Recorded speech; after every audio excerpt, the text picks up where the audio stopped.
Kia ora koutou, and welcome to a very special edition of Frogs on Friday. As we're getting closer towards the end of the year, we thought we'd mix things up a little and do things a little bit differently and take the opportunity to look back on the changes in the employment landscape we have experienced already in 2024. It's been a bit of a wild year. This week, we'll be breaking down the leading employment and job market trends that have been impacting the talent landscape across the country, as we review the top discussions featuring our recruitment experts from throughout the year. So let's jump right into this week's Frogs on Friday.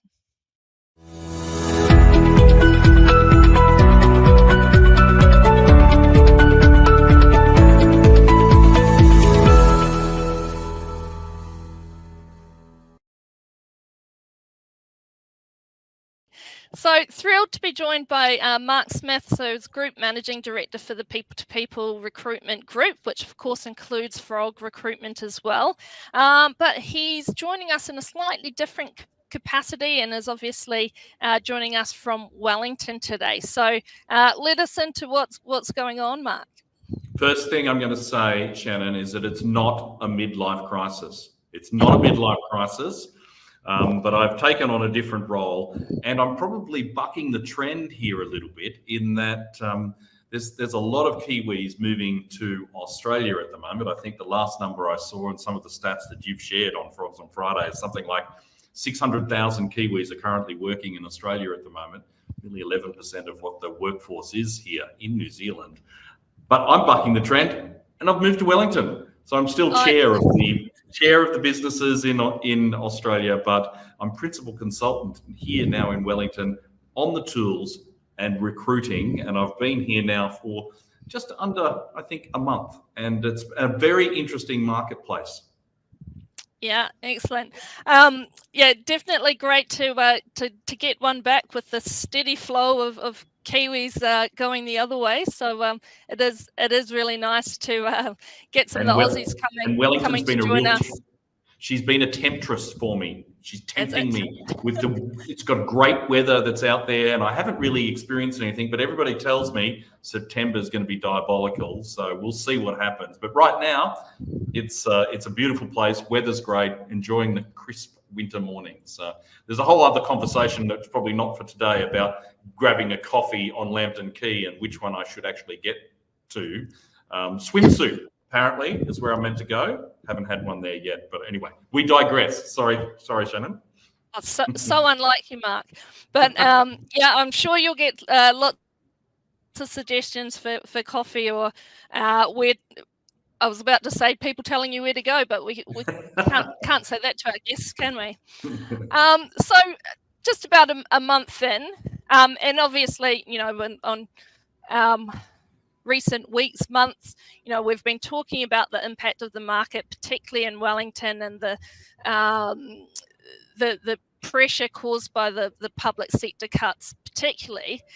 What's your feeling coming into that? And I guess the difference between reading about it and being on the ground. Yeah, it's an interesting situation. I mean, clearly there is it's what's the word? The word that we've been using and which has caused some angst, I think, for job seekers is that it's quite a brutal market at the moment here in Wellington. The sort of public sector cuts that we're experiencing have not been seen for quite a long time, and the equivalent market conditions would be aligned to, say, the global financial crisis around 2008, 2009, in terms of our experience here at Frog, in terms of the number of vacancies. Look, it sounds like it's a very negative way to view the job market. This is the fifth cycle that I've lived through in that where the market declines. But for those who are actually out there and seeking work at the moment, I know that the market will return. It always does. So the questions for job seekers really at this point, and particularly in the contracting space, because there's been a lot of contractors, there's been a concerted effort to save money, and the easiest way to do that is to first look at the contracting workforce that's within the particular departments, for example. But for those people who are in that situation, then it becomes a question for job seekers about what work am I willing to do, how flexible I am in terms of the rate that I'm willing to take. Because one thing I have noticed is that a lot of job seekers are confusing the rate that they're securing for the work that they've been doing with their own personal worth or value, and that is not the case at all. So you really have to separate those two things. So if you're a neurosurgeon and you're working as a receptionist, well, you get paid as a receptionist, you get paid as a neurosurgeon. And so the real question for job seekers is, well, how flexible am I? How flexible am I on the type of work? How flexible am I in the type of the location that I'm willing to work in as well? So we were working on that financial analyst role, very much closed, very close to being closed. I'm still happy to talk to people about it that we had just a few moments ago. But there's certainly still work available. Like an example would be that we're also working on some roles for family law solicitors. So 2 years post-qualification experience, or a litigation lawyer, 6 years post-qualification experience. The government might be making some cuts in departments, but one thing you can be guaranteed is people still sue each other, and there are still issues in families. Okay, so law firms, for example, are one part that, or one segment of the workforce here in Wellington that seems to be bucking the trend. But there are certainly others as well. So keep a positive mind, but also understand that you may have to be a little bit more flexible. Yeah, some good points there. I guess looking from a job seeker's perspective, so I talked about the huge increase in the number of applications coming through, so likely to be in some fierce competition when there are jobs available. What are some quick tips off the top of your head for how they can stand out and put their best foot forward? So this is also quite a shock to many job seekers in that they are, and particularly at the more senior levels, say in contracting, where people are used to being approached, and that jobs are just coming to me, or their network is providing opportunities for them, and now it's not. So couple of things that you do need to do is, like, don't sit and wait for opportunities to arise. You need to be a little bit more proactive. So on a really basic level, pick up the phone. And I've noticed, so a change from when I was in Australia is that people are picking up the phone more regularly. And I had this situation yesterday. So a chap that we're working with at the moment, he's in finance, so at quite a senior level in finance. And he said, well, Mark, I know that I've missed out on this. It wasn't quite right for the analyst role. I said, well, how about we have a coffee? So we did. And now we're working together with his network to see if we can nut out an opportunity for him, but not waiting for the jobs to come in, but rather speaking to his network. Now, I'm doing that with him. And if you've got a good recruiter, I like to say I'm a good recruiter, of course I'm going to say that.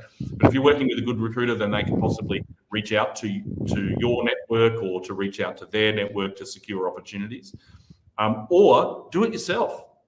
When was the last time you actually updated your profile, connected with or sent a message to people that you may have worked with 5 or 6 years ago?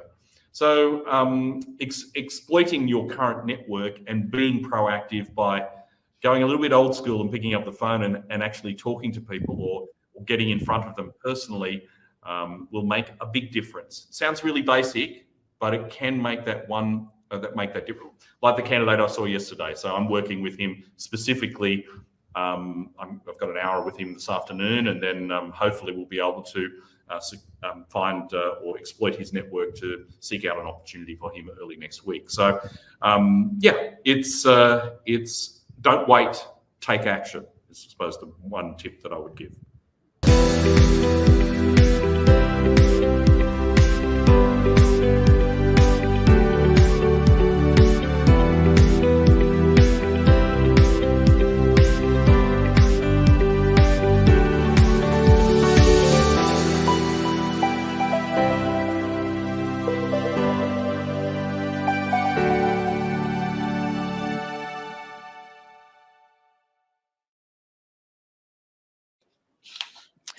Well, welcome, Charles. It's great to have you back on the show with the jobs report, although I must say, reading through, it's pretty grim reading for New Zealand. Kia ora, Shannon. Yeah, it is grim reading. It's probably not the way we want to finish the week off, I don't think, but it is reality. And look, at some point in time, we hit a bottom and we start heading on up again. But yeah, this is pretty grim. That is the hope, that we've breached that bottom and it's a climb from here. What are some of the key takeaways from the report? Yeah, look, I guess what's most concerning is we've seen a further decline. There was some hope that in Q1 we actually may have started to see a bit of a bottoming out, certainly in IT roles and otherwise. What's also concerning here is we're starting to see that the decline is now hitting just about every occupational type. I mean, there seemed to be some resistance previously in health and public sector roles. But of course, the government have come in, the new government, and they've really articulated that they need to see a lot of costs being stripped out. So that's now starting to impact public sector roles as well. So when we look at it in terms of where we are from the last quarter, and what we're talking about here, Shannon, are the number of jobs that are actually advertised digitally across Aotearoa. So to that extent, we're down 11.8% in this quarter. So that's a pretty significant drop from last quarter, where it was already pretty suppressed. We divided up in the jobs report into perm jobs and also flexible jobs. So think agency work, think casual work, etc. So perm jobs were down 12% and flexible jobs down 10.6%. So yeah, we really are getting into that territory where, of course, you would know, being a leader within the industry, it's really starting to bite. And then we can start looking at that, of course, across regions, industry sectors and occupations, if you like. Yeah, so it's interesting what you said about the public sector as well. So, and particularly for our industry and in recruitment. So usually within those downturns, the government sector is where we'd look for that stability, and usually things keep ticking along. So it's been definitely been a bit of a perfect storm here in New Zealand, just with the timing and the change in government there. So some extra challenges along the way. You mentioned occupations, and most of those are similarly hit. But are there any places where is the demand holding? Look, I guess if we're going to look at any stories of it holding out a little bit better, if we look at it by industry, certainly in financial and insurance, manufacturing, they're probably the two spots where it's probably been a little bit more resilient, Shannon. But then we look at those who have really taken a dive, and it's retail and wholesale, which is probably not that surprising given the fact that our capacity to, spend money, there's not as much money in the economy, so they've come off a fair bit. And the other one, which is quite surprising, I guess, is mining, construction and utilities. Now, primarily, I think that's driven by construction sector. So traditionally, we've seen strong construction jobs in Auckland, and those coming off have also led to the Auckland jobs really coming off a lot. So whilst we might typically think that a lot of this is actually being directed into the Wellington region with public sector roles coming off, we're now starting to see Auckland. The good news, though, if we're looking for it, is the Canterbury region not as impacted as others, and I suspect that's probably got to do with the fact that obviously less public sector roles there, maybe now less construction work occurring. Certainly not as much growth in housing, of course, in the Auckland market, but clerical jobs are right off as well. Clerical and admin jobs are right off. Labourers, drivers, sales workers, and trades and technicians. So wow, you sort of got to go, where do you swim to in these tough times? I know, it's all it kind of takes me back. I'm thinking, oh well, I actually grew up in South Canterbury in Geraldine, so I'm going, oh, maybe I should have stayed. Maybe that was the place to go when I.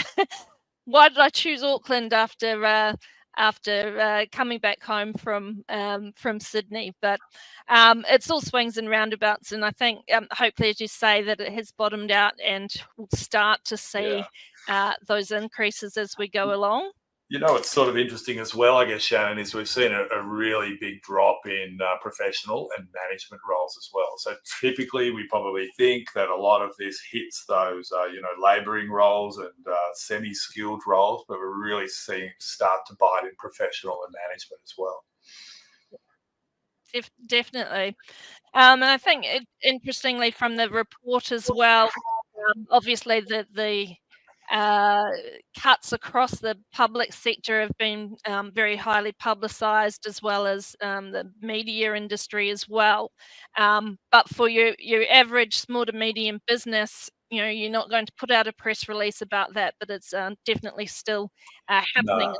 So Yeah, that's right. I mean, what's surprising as well, the decline in the number of jobs in health. Of course, we're starting to talk about the type of functions and services in the New Zealand, I guess, community that need to be relied upon.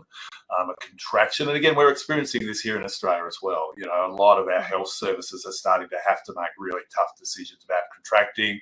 Clearly, that is happening in the New Zealand market as well. So, a 9.3% decline in health, education and community professional opportunities mirrors the decline in the healthcare sector. Again, if we look even a couple of quarters ago, they were the types of industry sectors and occupations that were holding out. So, that's equally concerning in terms of, I guess, lifestyle and how we live and how we support one another as well. Yeah, absolutely. And then that one, mentioning health, it's definitely surprising when I'm sure if we were talking about where the skill shortages are, that's going to be right up there as well. When particularly, as I mentioned before, in terms of targeting our skilled professionals in New Zealand, our nurses and doctors are definitely an area that's being looked at, and we're losing across to Australia. So, perhaps as part of the mechanisms that we're not able to fill those roles, or we're still being forced to make those cuts there as well. So hopefully there's improvement there. Something's got to give otherwise. Yeah, I mean, it's an interesting dynamic, isn't it? Just how it plays out also in terms of what has been a relatively large, I think, over the last couple of years, bringing in of foreign workers into New Zealand as well. And of course, a number of those, of course, will probably need to be returning home as well. But again, it's balancing those that are leaving New Zealand to go to Australia or anywhere else across the globe. It's not just Australia. Coupling that with, of course, foreign workers as well. So we've also got to be really careful that we don't overdo it and we don't, cut too many jobs, because again, when the economy, and again, it is a when the economy starts bouncing back up, we need to make sure we can actually service all of those individuals and structures and communities as well. So yeah, it's a really tricky time to try and calibrate all of that, Shannon. Yeah, definitely a balancing act at this time. I guess just to try to end on some good news, is that we seem to be finally winning the battle with inflation. So we just had our results out this week, which is down to 3.3%. So tantalizingly close to the magic number of 3 that we're aiming for. So that should ease some rate pressure on both businesses and individuals earlier than expected this year. So again, the forecast was that we weren't going to get any relief until 2025, but it definitely looks like there'll be pressure to bring that down earlier. So a slight little silver lining there, but appreciate you coming on board. Hopefully the next time you join us, it will be a much more upbeat and story of successes and improvements next time around. But it is good to be able to see the data in play, and to also know, what we're feeling and experiencing in our own roles, and living within this environment and landscape is played out in the numbers as well. Yeah, I think Mark may have put in a quick question around, do I think that Australia is 6 months behind the New Zealand scenario? Look, I don't think it's going to be as severe as it is in New Zealand, to be quite honest with you, but we are certainly starting to see the market come off quite a bit, certainly in New South Wales. It's still relatively, stable within some of the smaller states as well, but there's no question I've started seeing already many recruitment and staffing firms seeing it really come off in New South Wales and to some extent Victoria. we still have relatively high interest rates here.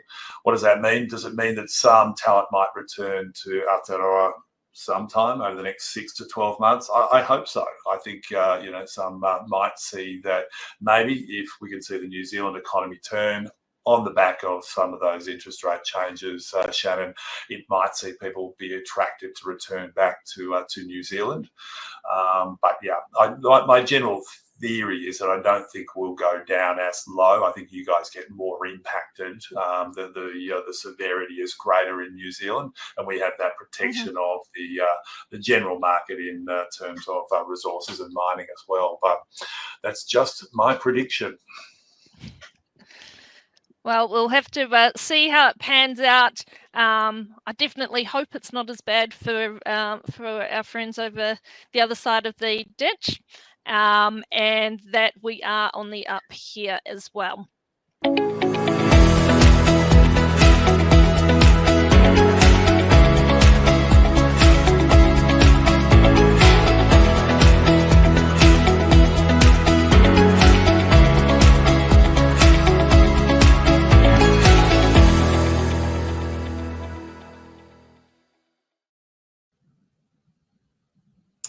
Okay, I'm thrilled to be joined by Esha, who is in our Auckland office, or based in our Auckland office.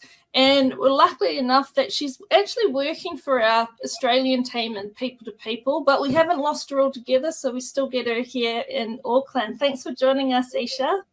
No worries. Thank you for having me. I'm very excited about the topic we're going to talk about today.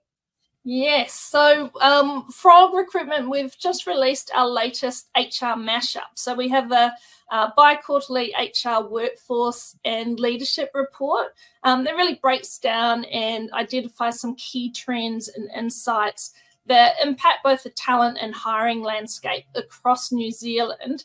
So we'll jump straight into this so that you can tell us more about this, Esha. So what are some of the key insights and trends that we're looking at in this report?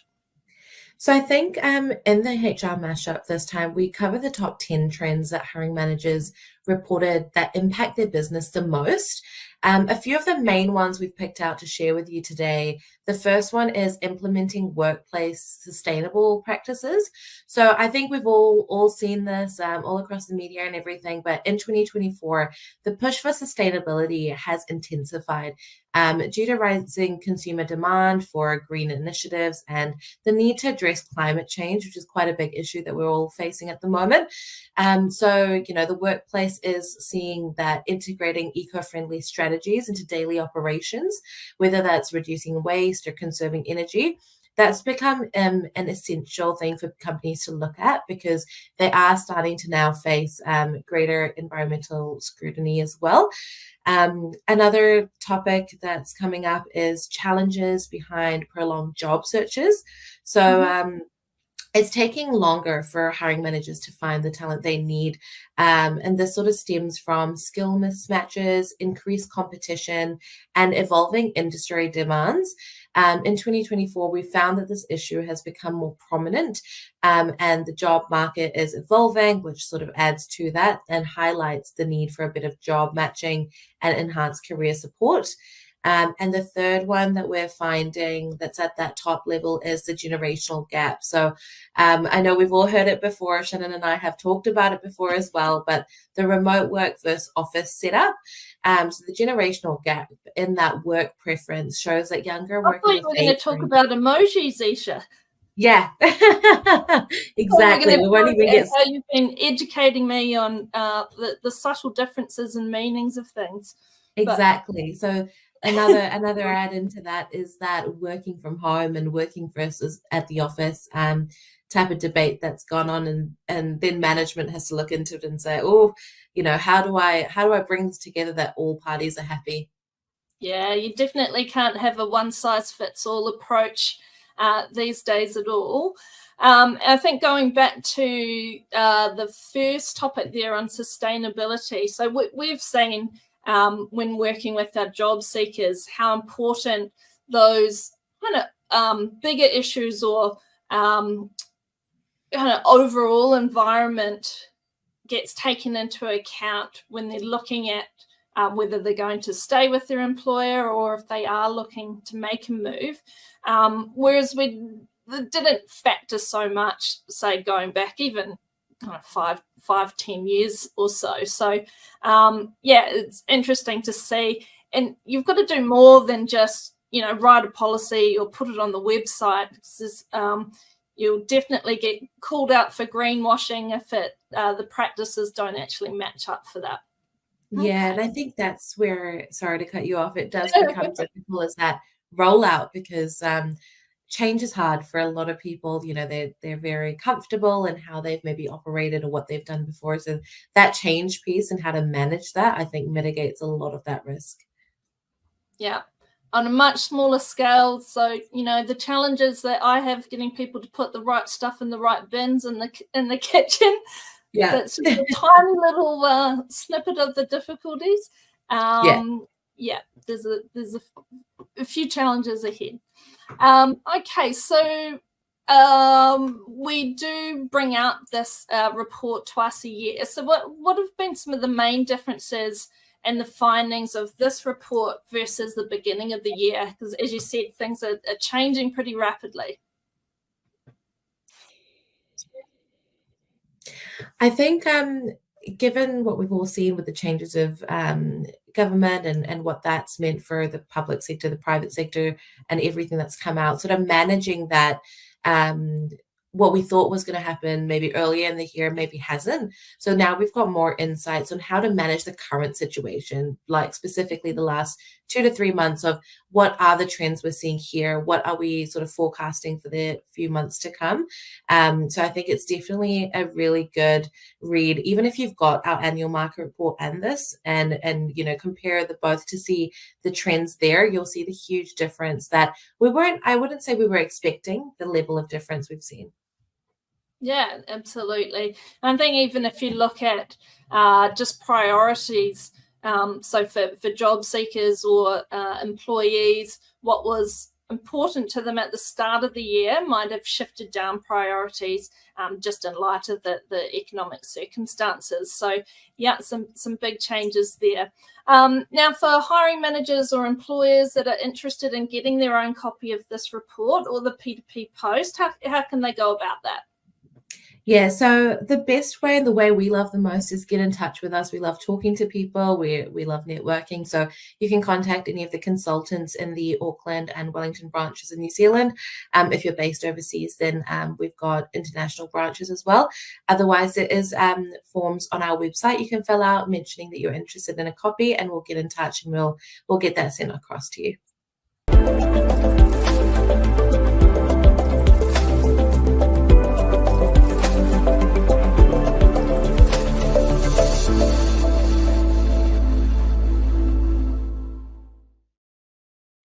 And that's it for this week. Thank you so much for joining us for this special edition of Frogs on Friday. We'll be back to our normal proceedings next week on Friday at 12:30. Hope to see you then.